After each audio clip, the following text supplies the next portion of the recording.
History का प्रतिरोध और विरोध विशेषता एवं विश्लेषण जो हम लोग का थर्ड चैप्टर चल रहा था उसी का लास्ट नंबर वीडियो है, 8th नंबर वीडियो है। इस वीडियो के साथ हम लोग का जो 8th चैप्टर वो पूरी तरीके से समाप्त हो जाएगा। तो अगर आप लोगों ने अभी तक इस चैप्टर का एक भी वीडियो छोड़ के रखा है तो इस वीडियो का डिस्क्रिप्शन खोलिए, वहाँ पे इस चैप्टर का प्लेलिस्ट का लिंक मिलेगा, उसके थ्रू आप जाके पहले उसको देख लीजिए, क्योंकि इसका जो नेक्स्ट वीडियो आएगा हमारा हिस्ट्री पे वो 4th चैप्टर जो हम लोग का वो स्टार्ट कर देंगे। तो अगर आप नहीं चाहते हैं कि आप पीछे छूट जाए, पीछे छूटना नहीं चाहते, जाके जल्दी से देख लीजिए जो भी आप छोड़ के रखे हैं, नहीं तो आप पीछे छूट जाइएगा और आपके सखा बंधु जो आपके साथ पढ़ रहे हैं वो आगे निकल जाएंगे। तो अगर आप नहीं चाहते कि आप पीछे छूट जाए तो आप जाके उसको देख सकते हैं, नोट्स बना सकते हैं, याद कर सकते हैं, उसके बाद हम लोग 4th चैप्टर की तरफ बढ़ जाएंगे। समझ में आ गया? ठीक है। और एक बात तुम लोग को लग रहा होगा कि भैया आज तो हिस्ट्री का क्लास था ही नहीं, तो आप आ क्यों गए, आप वीडियो क्यों डाल दिए, मैंने ऐसा नहीं लग रहा होगा। तो हम लोग क्या किए, मैंने एक्स्ट्रा क्लास है, ये सब मतलब हिस्ट्री का क्या है, एक्स्ट्रा क्लास है। ठीक है, बीच में वीडियो लैग किया था, इसलिए हम लोग एक्स्ट्रा क्लास दे रहे हैं। बीच बीच में ऐसा ही वीडियो आते रहेगी, आप लोग अच्छे से पढ़ते रहिएगा। ठीक है। हम लोग आज पढ़ेंगे क्या, तो हम लोग आज पढ़ेंगे बहावी आंदोलन के बारे में। इस वीडियो में हम लोग डेप्थ में बहावी आंदोलन के बारे में जिक्र करेंगे। किताबों में जब हम लोग ये टॉपिक पढ़ते हैं या ऑफलाइन में जब भी हम पढ़ाते हैं तो बच्चों को ये बहुत कन्फ्यूजन होता है। क्यों कन्फ्यूजन होता है, क्या भैया ये बहुत हार्ड टॉपिक है? नहीं, हार्ड नहीं है। ठीक है, ये क्या है, जब हम किसी किताब में पढ़ते हैं तो उसमें बहुत मैंने जो डेट है, तारीख है, वो थोड़ी उलझने पैदा कर सकती है। एक बुक में अलग दिया है, दूसरा बुक में अलग दिया है और आधा अधूरा दिया रहता है। इसीलिए किताबों में जब इस टॉपिक को पढ़ते हैं तो हम लोग को समझ में नहीं आता है। ठीक है, बच्चों को अधिकतर समझ में नहीं आता है। क्यों? क्योंकि ये किताबों में आधा अधूरा दिया रहता है, इधर उधर से थोड़ा बहुत लिखा रहता है। इसलिए हम लोग यहाँ पे क्या करेंगे, डेप्थ में शुरुआत से लेकर अंत तक इस बहावी आंदोलन के बारे में पढ़ेंगे। शुरुआत से लेकर अंत का मतलब क्या, जो हम लोग का सिलेबस में है उतना ही हम पढ़ेंगे। उसमें किस प्रकार के क्वेश्चन पूछे जाते हैं वो भी हम लोग डेप्थ में खत्म कर देंगे, जिससे आपका ये टॉपिक भी खत्म हो जाएगा और 3rd चैप्टर पूरी तरीके से खत्म हो जाएगा। तो चलिए देखते हैं बहावी आंदोलन क्या है। वहाबी आंदोलन 1822 से 1868 के बीच जो हमारा भारत है उसमें चलाया गया था।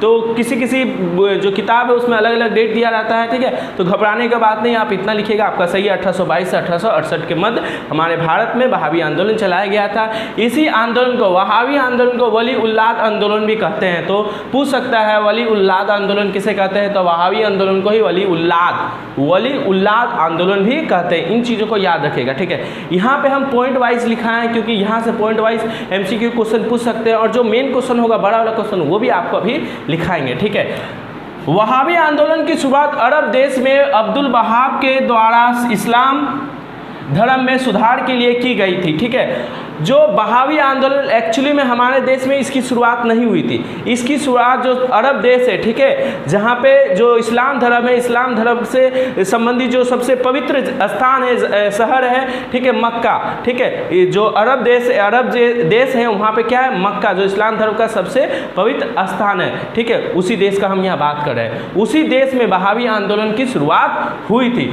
और किसके द्वारा हुई थी, अब्दुल वहाब एक नामक एक धार्मिक व्यक्ति थे, उनके द्वारा ही क्या हुई थी, इस्लाम धर्म में सुधार के लिए। इस्लाम धर्म में विभिन्न प्रकार की अशुद्धियाँ आ गई थी। जैसे इस्लाम धर्म से संबंधित जो लोग हैं, ठीक है, वो लोग क्या होने लगे थे, शराब या धूमपान, ठीक है, जो गलत चीज़ें हैं, ठीक है, जो इस्लाम धर्म में उन चीज़ों को करना गलत माना गया है, वो लोग ये सब करने लगे थे। तो इन सब चीज़ों के सुधार के लिए अब्दुल वहाब ने अरब देश में क्या चलाया था, एक बहावी आंदोलन चलाया था। ठीक है, वहीं पर बहावी आंदोलन की शुरुआत कहाँ हुई थी, तो अरब देश में हुई थी। इन चीज़ों को याद रखना।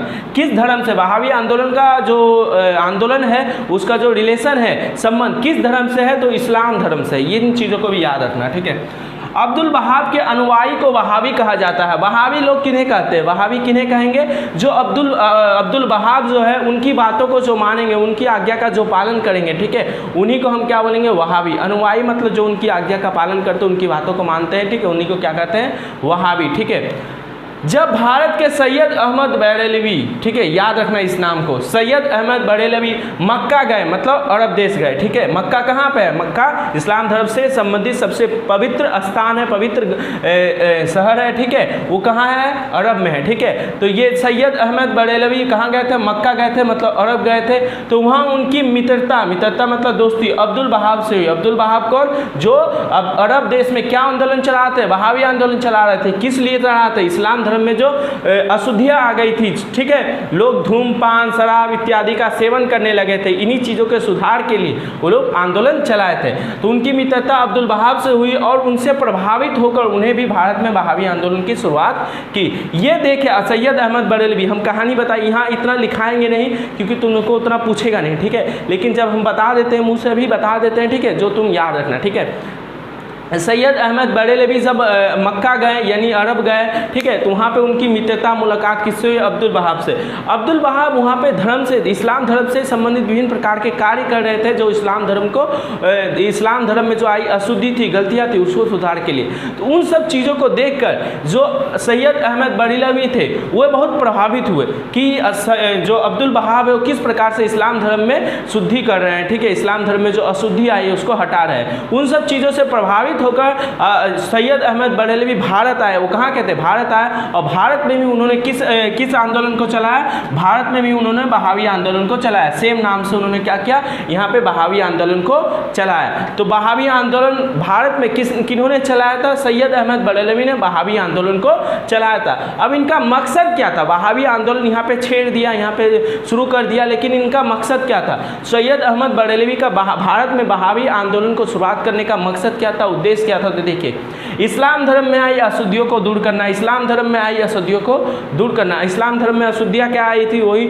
धूमपान, जो शराब होते हैं उसका लोग सेवन करने लगे थे, इस्लाम धर्म से संबंधित लोग। और क्या, जो दरगाह होता है वहाँ पे ये लोग पूजा करें, अगरबत्ती या जो दिया हुआ ये सब जलाने लगे थे, ये सब इस्लाम में मना है, ठीक है। लेकिन ये जो इस्लाम धर्म से संबंधित लोग हैं वो दूसरे धर्म से प्रभावित होकर वो लोग भी अपने जो पूजा स्थल है वहाँ पे वो लोग भी क्या करने लगा? धूप बत्ती अगरबत्ती ये सब जलाने लगे। ये सब इस्लाम में अशुद्धि माना गया, इसी को दूर करने का प्रयास इन्होंने किया, ठीक है। भारत को इस्लामिक देश बनाना मेन इनका मकसद क्या था? देखो यहाँ पे मेन मकसद है, जो सैयद अहमद बरेलवी थे उनको वो भारत में बहावी आंदोलन छेड़ दिए, चला दिए। उनका मेन मकसद क्या था? भारत को इस्लामिक देश बनाना। भैया इस्लामिक देश बनाना मतलब, भारत को इस्लामिक देश बनाने का मतलब क्या था? भारत में पहले क्या था? मुगलों, उससे पहले मुगल नहीं थे, फिर मुगल आया, मुगलों का राज हुआ, अकबर बाबर जो भी थे उनका राज हुआ। फिर अंग्रेज आया, अंग्रेज ने क्या किया? मुगलों के राज को समाप्त कर दिया और अंग्रेज का राज हो गया, ठीक है। पूरे भारत में अब किसका राज था? अंग्रेज का राज था। तो ये जो सैयद अहमद बरेलवी थे वो चाहते थे कि पूर्ण से भारत में किसका राज हो? इस्लाम धर्म का राज हो, इस्लाम से संबंधित जो लोग हैं वो यहाँ के राजा बने, यहाँ के शासक बने, और सिर्फ उसी का यहाँ पे क्या हो? राज हो, उसी का यहाँ पे शासन चले। इसलिए इनका मेन मकसद यही था कि भारत को इस्लामिक देश बनाना, मतलब यहाँ पे सिर्फ और सिर्फ इस्लाम से संबंधित जो लोग हैं वही यहाँ पे रहेंगे, वही यहाँ पे शासन करेंगे। मेन इनका यही मकसद था। इन्होंने उर्दू में कुछ कुछ श्लोक भी बोले, दार उल हर्ब। उन्होंने बोला दार उल हर्ब। दार उल हर्ब का मतलब होता है काफिरों का देश या शत्रु की भूमि। अभी इसके बारे में डेथ में बता रहे, पहले इसका मीनिंग समझो। इन्होंने बोला दार उल हर्ब, किन्होंने? सैयद अहमद बरेलवी ने बोला दार उल हर्ब का मतलब क्या होता है? काफिरों का देश या शत्रु की भूमि, शत्रु की भूमि या काफिरों के देश। तो उन्होंने बोला जो भारत है ना वो शत्रु की भूमि है। भारत अब किसकी भूमि है? शत्रु। शत्रु मतलब वहाँ पे अब इस्लाम का राज नहीं है, इस्लाम का राजा नहीं है, इस्लाम धर्म को जो फॉलो करता है वो वहाँ का राजा नहीं है, वहाँ पे इस्लाम धर्म का कोई नियम कानून नहीं चलता है। इसीलिए भारत हम मुसलमानों के लिए, हम इस्लाम धर्म से संबंधित लोगों के लिए क्या हो गया है? दार उल हर्ब हो गया, मतलब काफिरों का देश या शत्रु की भूमि हो गया। उसे हम लोग क्या बनाएंगे? दार उल इस्लाम, मतलब इस्लाम का देश फिर से बना देंगे। दार उल इस्लाम का मतलब इस्लाम का देश बना देंगे। तो सैयद अहमद बरेलवी क्या चाहते थे? वो चाहते थे कि भारत पे जो अंग्रेजों का राज है उस अंग्रेजी राज को समाप्त करके भारत पे पूर्ण किसका राज हो जाए? इस्लाम धर्म का राज हो जाए। भारत को पूरी तरीके से इस्लामिक कंट्री बनाना चाहते थे। कौन बनाना चाहते थे? सैयद अहमद बरेलवी। यहाँ तक समझ में आ गया? पूछता है दार उल हर्ब का मतलब क्या होता है? तो काफिरों का देश या शत्रु की भूमि, ये उर्दू का शब्द है, ठीक है। इसको क्या बनाना चाहते थे? दार उल इस्लाम, मतलब भारत को बदलकर, भारत में अंग्रेजों का राज को समाप्त करके उसको क्या बनाना चाहते थे? दारुल इस्लाम, मतलब इस्लाम देश, इस्लाम का देश, मतलब इस्लाम देश को पालन करने वाला देश बनाना चाहते थे। सैयद अहमद बरेलवी ने अपने अनुयायियों को बुलाया और कहा कि भारत पर अब इस्लाम का राज्य नहीं है, अतः यह हमारे लिए दारुल हर्ब है, इसे हमें दारुल इस्लाम बनाना होगा, जिसके लिए उन्हें अंग्रेजों के विरुद्ध धर्म युद्ध का आगाज कर दिया। उन्होंने पंजाब के सिथाना, याद रखना नाम इसको, ठीक है, पंजाब के सिथाना से इस आंदोलन का नेतृत्व किया। उनके जो फॉलोवर्स थे, अनुयायी मतलब फॉलोवर्स, उनके जो फॉलोवर्स थे सबको उन्होंने बुलाया और बोला भारत पे अब इस्लाम का राज नहीं है, भारत पे अब इस्लाम का कोई अधिकार नहीं है, भारत पे अब किसका अधिकार हो गया, अंग्रेजों का अधिकार हो गया। अब हम लोग जो इस्लाम धर्म से संबंधित लोग हैं, जो मुस्लिम लोग हैं, वो लोग क्या करेंगे, हम लोग सब मिलकर भारत से अंग्रेजों को भगा देंगे और वहाँ पे फिर से जो इस्लाम धर्म का सत्ता है, राज है, वो स्थापित करेंगे। इनका मेन मकसद ये था। इनका मेन मकसद भारत को आज़ाद कराने का नहीं था, इनका मेन मकसद था अंग्रेजों को भगा के फिर से यहाँ पे इस्लाम देश का स्थापना करना, इस्लाम का स्थापना करना। वहाँ के राजा कौन बने, इस्लामिक राजा बने। इनका मेन मकसद यही था। किनका, सैयद अहमद बरेलवी का। तो सैयद अहमद बरेलवी ने भारत में बहावी आंदोलन छेड़ दिया। क्यों छेड़ दिया, पहले तो वो सुधार चाहते थे, इस्लाम धर्म में जो गलतियाँ आई या अशुद्धियाँ हैं उसको सुधार तो करना चाहते थे, लेकिन उसके साथ उनका मेन मकसद था भारत को इस्लामिक देश बनाना, भारत को इस्लाम से संबंधित देश बना देना। इसलिए उन्होंने कहा भी भारत अब क्या हो गया, दारुल हब हो गया। बोलेगा दारुल हब किस देश को कहा गया है, तो हमारे भारत को कहा गया है। दारुल हब का मतलब काफिरों का देश या शत्रु की भूमि। उसे वो क्या बनाना चाहते, उसे वो बनाना चाहते थे दारुल इस्लाम, मतलब इस्लाम का देश बनाना चाहते थे। इस्लाम का राजा कोई इस भारत पे शासन करे, ऐसा वो चाहते थे। ठीक है, कौन चाहते थे, सैयद अहमद बरेलवी। इसके लिए उन्होंने क्या किया, इसके लिए उन्होंने अपने अनुयायी, अपने फॉलोवर्स को बुलाया और बोला अंग्रेज लोग के खिलाफ हम लोग क्या करेंगे, धर्म युद्ध करेंगे और अंग्रेजों को यहाँ से मार के भगाएंगे। उसके बाद हम लोग का फिर से यहाँ पे शासन हो जाएगा। ठीक है, ये तुम लोग को समझ में आया सैयद अहमद बरेलवी ने क्या किया। तो इनके बारे में कुछ चुनिंदा क्वेश्चन पूछे जाते हैं। मेन क्वेश्चन पूछा जाता है कि तीतुमीर किस प्रकार से बहावी आंदोलन में संबंधित था। तीतुमीर कौन था, तीतुमीर जो सैयद अहमद बरेलवी है उनके ही शिष्य थे तीतुमीर। ठीक है, जो बंगाल का था। ये अभी पंजाब में ये सब हो रहा था, बंगाल में इसी बहावी आंदोलन को कौन नेतृत्व कर रहा था, वो तीतुमीर था। वो तीतुमीर कौन था, वो सैयद अहमद बरेलवी का ही शिष्य था। मेन हम लोग का जो क्वेश्चन पूछा जाता है ना, वो तीतुमीर से ही पूछा जाता है। ये तो हम ऐसे ही बताया तुमको याद करने के लिए, कॉन्सेप्ट करने के लिए। ठीक है, ये जो इनका जो मकसद था, उद्देश्य था, उसी को पूरा करने का काम बंगाल में कौन कर रहे थे, तीतुमीर कर रहे थे। तो अभी हम लोग तीतुमीर के बारे में डेप्थ में डिटेल में पढ़ेंगे। पहले इसको नोट डाउन करो, इससे एमसीक्यू पूछे जा सकते हैं। पहले इसको नोट डाउन करो तुम लोग। अब देखिए हम लोग का सबसे इम्पोर्टेंट टॉपिक अगर बहावी आंदोलन में कोई है तो वो क्या है, बंगाल में बहावी आंदोलन का नेतृत्व। क्योंकि हम लोग का जो सिलेबस है वो बंगाल बोर्ड पे ही आधारित है, बंगाल राज्य पे ही आधारित है। अधिकतर क्वेश्चन जो आते हैं बंगाल से संबंधित ही सारे क्वेश्चन आते हैं। तो बहावी आंदोलन का आपको जो हिस्सा पूछेगा, ठीक है, हम लोग का सिलेबस में जो सबसे ज़्यादा जिक्र किया जाता है या पढ़ाया जाता है वो क्या है, बंगाल में बहावी आंदोलन का नेतृत्व किस प्रकार से किया गया, उसको नेतृत्व किस प्रकार से किन्होंने किया था, उसी से क्वेश्चन पूछा जाता है। तो ये इंपॉर्टेंट बहुत ज़्यादा है। ठीक है, तो पहला क्वेश्चन एमसीक्यू में पूछ सकता है, बंगाल में बहावी आंदोलन का नेतृत्व किन्होंने किया था। तो बंगाल में बहावी आंदोलन का नेतृत्व तीतुमीर ने किया था। किसने किया था, तीतुमीर। किसने किया था, तीतुमीर। मेरे साथ बोलो, तीतुमीर। बंगाल में बहावी आंदोलन का नेतृत्व तीतुमीर ने किया था, जिसका ओरिजिनल नाम, वास्तविक नाम क्या था, मीर निसार अली। वास्तविक नाम क्या था, मीर निसार अली। मीर निसार अली किस आंदोलन से संबंधित था, तो बहावी आंदोलन से संबंधित था। किस स्थान पे, भारत के किस स्थान पे उसने बहावी आंदोलन का नेतृत्व किया था, तो बंगाल प्रांत में किया था। मीर निसार अली या तीतुमीर का ही एक भांजा था, भांजा का नाम था मासूम खां। भांजा का नाम क्या था, मासूम खां। अब हम लोग को पढ़ना है बंगाल में बहावी आंदोलन को किस प्रकार से तीतुमीर ने नेतृत्व किया। ठीक है, मेनली जो हम लोग को बंगाल में बहावी आंदोलन का नेतृत्व तीतुमीर के नेतृत्व में जो पढ़ाया जाता है उसमें सबसे ज़्यादा पूछा जाता है बारासात का विद्रोह के बारे में तुम क्या जानते हो। बारासात के विद्रोह के बारे में लिखो, ये आपसे बड़े क्वेश्चन में पूछा जा सकता है। तो इसी के बारे में हम लोग चर्चा करेंगे। सैयद अहमद बरेलवी से प्रभावित होकर तीतुमीर ने बंगाल में बहावी आंदोलन चलाया था। जिस प्रकार सैयद अहमद बरेलवी इस्लाम में शुद्धि के लिए और भारत को इस्लामिक देश बनाने के लिए पूरे भारत प्रांत में या बोल सकते हो पंजाब में क्या चला रहे थे, बहावी आंदोलन चला रहे थे, उसी से प्रभावित होकर उनकी शिष्यता मतलब उनके शिष्य बनकर जो तीतुमीर थे उन्होंने भी क्या किया था, बंगाल में बहावी आंदोलन को चलाया था, उसकी शुरुआत की थी।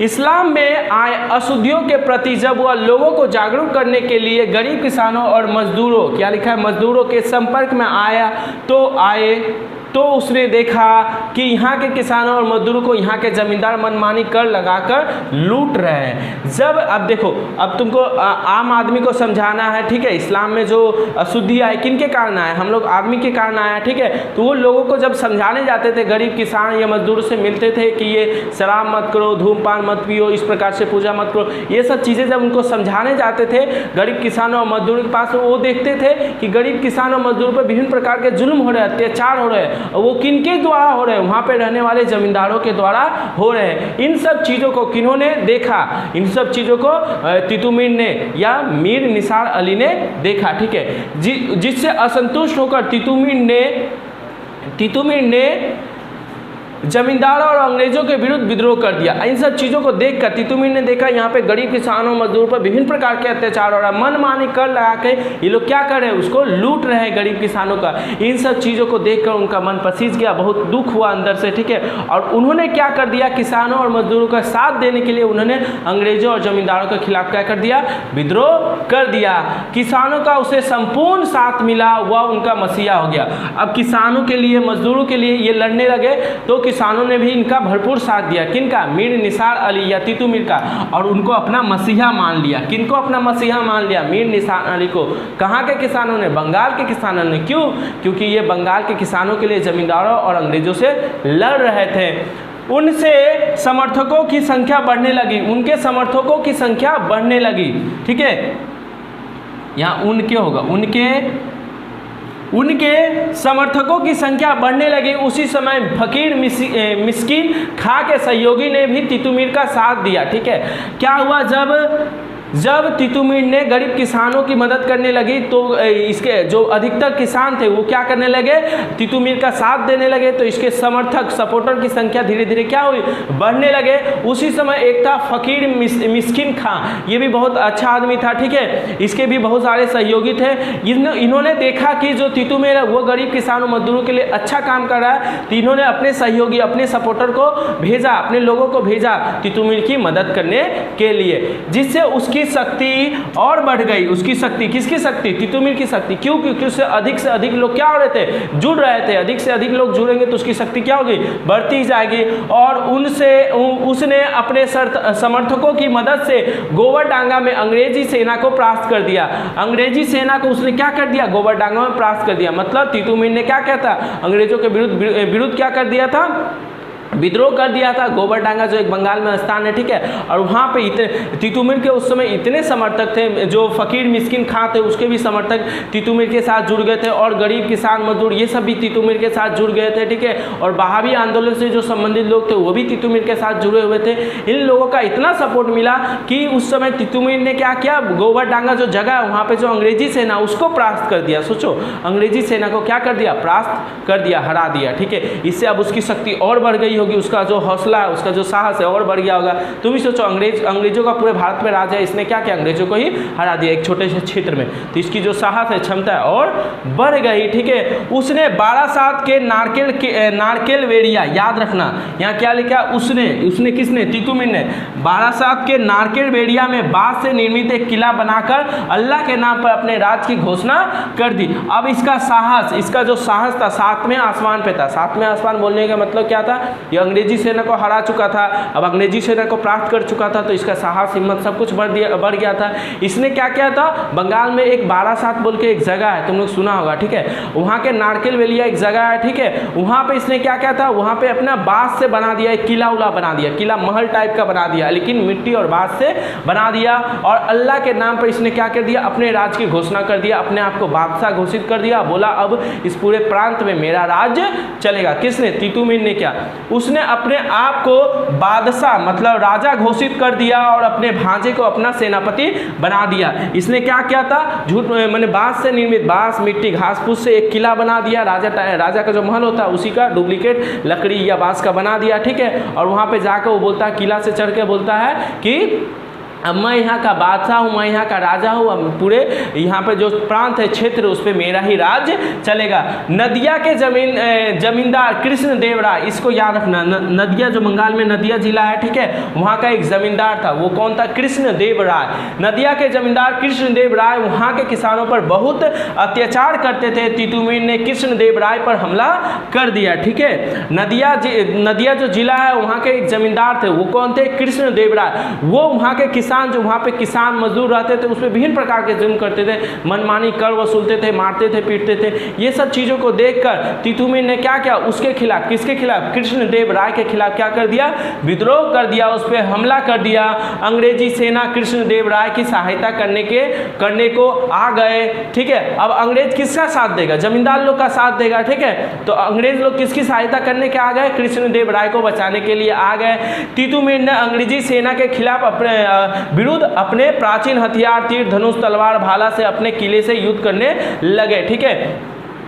ये क्या हुआ? अपना हथियार लेके, ठीक है, अपना जो किला है, ठीक है। अब अंग्रेजी सेना इसके खिलाफ हो गया, ठीक है, ये अंग्रेजों के खिलाफ। अंग्रेजी सेना कृष्णदेव राय की सहायता करने के लिए गया था, और ये यहाँ की इसकी जो सेना थी वो किसके साथ गया था? कृष्णदेव राय को मारने गए थे। तो अब अंग्रेजी सेना और इसके जो सेना, उसके उन दोनों के बीच क्या हो गया? युद्ध हो गया। अंग्रेजी सेना इसका जो किला है, ठीक है, उसकी तरफ बढ़ने लगा, और इसने क्या किया? इसका जो तीर, तलवार, धनुष था, इन सब चीज़ों की सहायता से अपने किला से ही क्या कर दिया? अंग्रेजों के विरुद्ध युद्ध करने लगा। लेकिन तुम ही लोग सोचो, अंग्रेज लोग के बाद क्या था? आधुनिक हथियार था, लेकिन इसके पास क्या था? प्राचीन हथियार थे, तीर, धनुष, तलवार, भाला इत्यादि से ये अपने किला से युद्ध कर रहा था। किला से मतलब ऊपर से तीर, तलवार चला रहा था, अंग्रेजी सेना इधर आगे से मार उड़ रहे थे। इस प्रकार का युद्ध का माहौल चल रहा था। अंग्रेजी सेना ने किले को तोड़कर तीतुमीर को मार डाला। और अंग्रेजी सेना ने क्या किया? बांस का निर्मित किला था, थोड़ी ना ईटा या पत्थर का था, बांस का निर्मित किला था। 2 गोली 2 बम मारा, बांस का किला क्या हो गया? बह गया, और तीतुमीर को वहीं पे ढेर कर दिया। यह विद्रोह 1831 में हुआ था। ये जो विद्रोह हुआ था, नारकेलबेलिया का जो विद्रोह हुआ था, वो कब हुआ था? 1831 में हुआ था। इसलिए इसे कहते हैं 1831 का बारासात का विद्रोह कहते हैं। इसी को हम लोग इतिहास में किस नाम से जानते हैं? 1831 का बारासात का विद्रोह। तो आई होप तुमको तीतुमीर वाला समझ में आया होगा। तीतुमीर एक अच्छा आदमी था, ठीक है। सैयद अहमद बरेलवी का मकसद था कि क्या? इस्लाम का राज स्थापित हो, ठीक है। लेकिन इसका मकसद था ये भी वही मकसद से उतरा था बंगाल में वहाबी आंदोलन को चलाने के लिए। लेकिन ये सब गरीब किसानों, मजदूरों को देखता है कि इस पर इतना प्रकार का अत्याचार हो रहा है जमींदारों के द्वारा, तो इसका मन पसीज जाता, दिल हृदय परिवर्तित हो जाता। और ये धर्म वाला जो इसका मुद्दा था, ठीक है, जो इस्लाम का स्थापना करना था, उस चीज़ से भटक कर ये क्या करता है? गरीब किसानों, मजदूरों की सहायता करने लगता है तीतुमीर। और ये क्या करता है? बारासात के नारकेलबेलिया में एक महल बना देता है। किससे? महल बना देता है, लेकिन किससे बनाता है? बांस या घास या फूस या मिट्टी से बना देता है, और वहीं पे राजा बन जाता है, बादशाह बन जाता है, ठीक है। और अपने जो किला है ना, ठीक है, बांस से निर्मित जो किला, उस पर तलवार, ठीक है, तलवार, धनुष सब लटका के रखता है, ठीक है। और ये क्या करता है? कृष्णदेव राय जो नदिया का जमींदार था, उस पर क्या कर देता है? हमला कर देता है, ठीक है। लेकिन अंग्रेज लोग उसकी सहायता करने के लिए आता है, तो ये अंग्रेजों पर भी हमला कर देता है। अंग्रेज लोग इसके किला में आके इसके यहाँ परास्त कर देते, इसको हरा देते हैं, और इसको ही काम तमाम कर देते हैं। इस प्रकार से बारासात विद्रोह समाप्त हो जाता है। अब तुम लोग को क्वेश्चन आया होगा, ठीक है, क्वेश्चन तुम लोग के मन में आया होगा कि जो सैयद अहमद बरेलवी थे, उनका मकसद था कि इस्लाम राज की स्थापना करना भारत में, लेकिन इसका मकसद कुछ और था, ठीक है। ये जब वहाबी आंदोलन में जुड़ा, ये जब बंगाल में वहाबी आंदोलन चला, तो इसका मकसद था गरीब किसानों की मदद करना, ना कि भारत में इस्लाम राज की स्थापना करना, ठीक है। तीतुमीर के नेतृत्व में वहाबी आंदोलन का जो प्रकृति था वो कहता था, ऐसे पूछ सकता है 2 मार्क्स के क्वेश्चन में, कि तीतुमीर के नेतृत्व में जो बंगाल में वहाबी आंदोलन चलाया गया था, उसका क्या मकसद था, उसका क्या उद्देश्य था, या उसका क्या नेचर था, प्रकृति था, ठीक है। तो सैयद अहमद बरेलवी, हम जो बोल रहे हैं शायद यहाँ तुमको दिखाई नहीं दे रहा होगा ठीक से, इसलिए हम जो बोल रहे हैं उसको पहले लिखो। सैयद अहमद बरेलवी के नेतृत्व में यह एक धार्मिक आंदोलन था। यह मतलब कौन? वहाबी आंदोलन क्या था? एक धार्मिक आंदोलन, धर्म से संबंधित आंदोलन था। इस्लाम धर्म की स्थापना के लिए वो आंदोलन चलाया गया था। तो इसलिए सैयद अहमद बरेलवी के नेतृत्व में यह एक धार्मिक आंदोलन था, जिसका उद्देश्य भारत में इस्लाम की स्थापना करना था। भारत में क्या करना था? इस्लाम की स्थापना करना था। परंतु तीतुमीर के नेतृत्व में यह एक राजनीतिक आंदोलन बन गया, जिसका उद्देश्य लोगों की सहायता करना था। लेकिन तीतुमीर ने वहाबी आंदोलन का जब नेतृत्व किया, तो उसका मुख्य उद्देश्य भारत में इस्लाम की स्थापना करना नहीं था। उसका मुख्य उद्देश्य था गरीब किसान और मजदूरों पर जो अत्याचार हो रहा है, उन अत्याचार से उनको छुटकारा दिलवाना है, उनका क्या था, मकसद था। इसलिए तितुमिर के नेतृत्व में जब बहावी आंदोलन चला गया तो उसका जो मेन मोटिव था, क्या मोटिव था, इस्लाम की स्थापना, वही चेंज हो गया और इसका मोटिव क्या, राजनीतिक बन गया। ठीक है, राजनीतिक मतलब ये लोग गरीब किसान मजदूरों के लिए क्या करने लगे, आंदोलन करने लगे, विरोध करने लगे, उनके लिए लड़ने मरने लगे। तो यहाँ तुमको पूरा समझ में आ गया होगा बारासात का विद्रोह क्या है, तितुमिर के नेतृत्व में बहावी आंदोलन का जो रूप होता है वो किस प्रकार से बदल गया। क्वेश्चन पूछेगा तितुमिर के नेतृत्व में बहावी आंदोलन का रूप कैसे बदल गया। तो सैयद अहमद बरेलवी बहावी आंदोलन क्यों चलाए थे, उनका मकसद था पहले तो इस्लाम में आए अशुद्धियों को दूर करना, दूसरा मकसद था भारत में क्या, इस्लाम की स्थापना करना। लेकिन इनका मकसद, जो तितुमिर का मकसद था वो चेंज हो गया। उनका मकसद था कि गरीब किसान मजदूर जो यहाँ पे जिन पे ज़मींदार लोग या अंग्रेज़ लोग मिलकर जुल्म कर रहे हैं, ठीक है, उनको उनके जुल्म से हटाना, मेन मकसद से ये क्या हट गया। तो तितुमिर के नेतृत्व में बहावी आंदोलन धार्मिक आंदोलन से राजनीतिक आंदोलन बन गया। ये लोग क्या करने लगे, अंग्रेज़ों के विरुद्ध, जमींदारों के विरुद्ध क्या करने लगा, आंदोलन करने लगा, विद्रोह करने लगे गरीब किसानों मजदूरों की मदद करने के लिए। तो ये हमारा बहावी आंदोलन, तितुमिर का विद्रोह, ये सब खत्म होता है। हम सोचे थे कि मैंने आज ही के वीडियो में ये पूरा कंप्लीट कर दे, लेकिन वीडियो थोड़ा लंबा बन गया, इसलिए जो हम लोग का फराजी विद्रोह है वो नेक्स्ट वीडियो में पढ़ाएंगे। ठीक है, और तुम लोग इसको अच्छी तरीके से वीडियो को रोक के, ठीक है, अच्छी तरीके से उतार लेना। हो सके तुमको दिखाई नहीं दे रहा है तो वीडियो का जो क्वालिटी है थोड़ा बढ़ा लेना, इसको रोक लेना, अच्छे से उतार लेना, नोट्स बना लेना। ठीक है, और हम लोग का जो लास्ट वीडियो आएगा सोमवार का, उसमें हम लोग का ये चैप्टर कंप्लीट हो जाएगा। ठीक है, तो तुम लोग अच्छे से इसको नोट डाउन कर लो, अच्छे से लिख लो। मिलते हैं फिर नेक्स्ट वीडियो में।